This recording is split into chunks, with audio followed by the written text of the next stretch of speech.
नागपूर जिल्ह्यामधील धामणा इथल्या स्फोटक तयार करणाऱ्या कंपनीत स्फोट, दुर्घटनेत 6 कामगारांचा मृत्यू, मृतांमध्ये 4 महिला, एका पुरुषाचा समावेश, 5 कामगार गंभीर जखमी. चामुंडी नावाच्या कंपनीमध्ये स्फोट, नातेवाईकांची कंपनीच्या दारावर गर्दी. नागपुरातील चामुंडी कंपनीमध्ये झालेल्या स्फोटानंतर कंपनीच्या अधिकाऱ्यांनी काढला पळ. स्थानिकांचा आरोप, तर घटनेनंतर कंपनीमध्ये आग विझवण्याची उपकरणं नव्हती, वेळेवरती अँब्युलन्स मिळाली नसल्याचा जखमींच्या नातेवाईकांचा आरोप. नागपुरातील स्फोटाच्या घटनेविरोधात संतप्त नागरिकांकडून नागपूर अमरावती राष्ट्रीय महामार्गावर चक्का जाम, काही काळ वाहतूक कोंडी.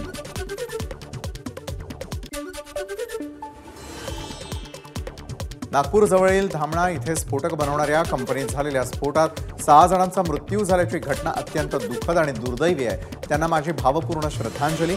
केंद्रीय मंत्री नितीन गडकरींची नागपूर स्फोट प्रकरणावर प्रतिक्रिया.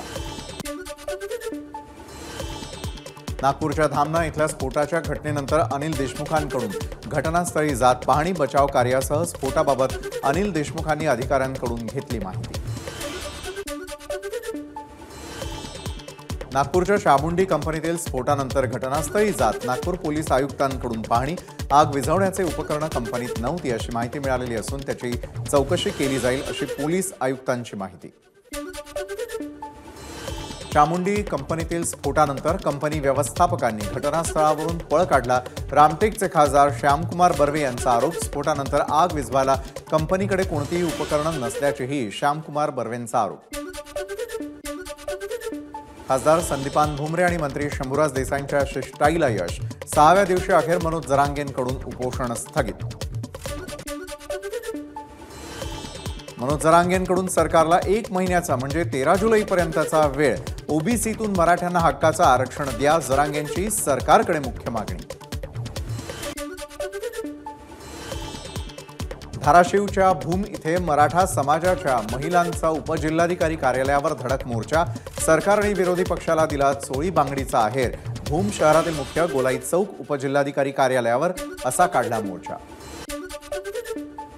धाराशिवमधील कळंब इथे मनोज जरांगे पाटलांच्या समर्थनार्थ महिला आक्रमक, मराठा आरक्षणावरती तोडगा निघत नसलेल्या महिलांकडून शासनाला साडी चोळी भेट. कळंब शहरातील छत्रपती शिवाजी महाराज चौकात महिलांच्या नेतृत्वात चक्काजाम आंदोलन.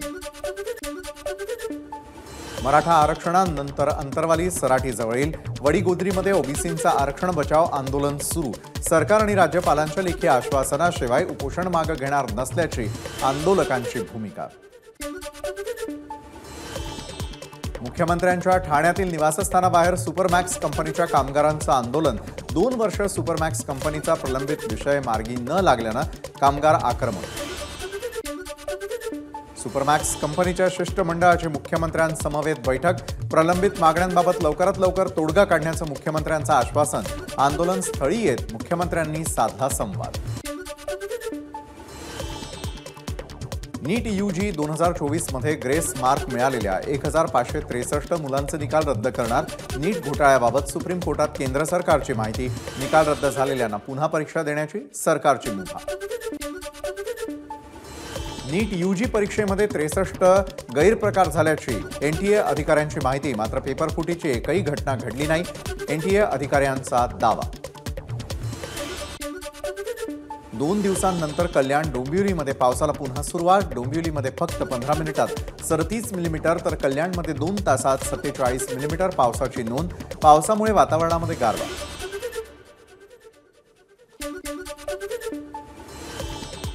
मुसळधार पावसामुळे स्टेशन डोंबिवलीतील परिसरामध्ये साचलं पाणी. अर्ध्या तासाच्या पावसातच पाणी साचल्यानं कल्याण डोंबिवलीतील नाले सफाईची पोल खोल.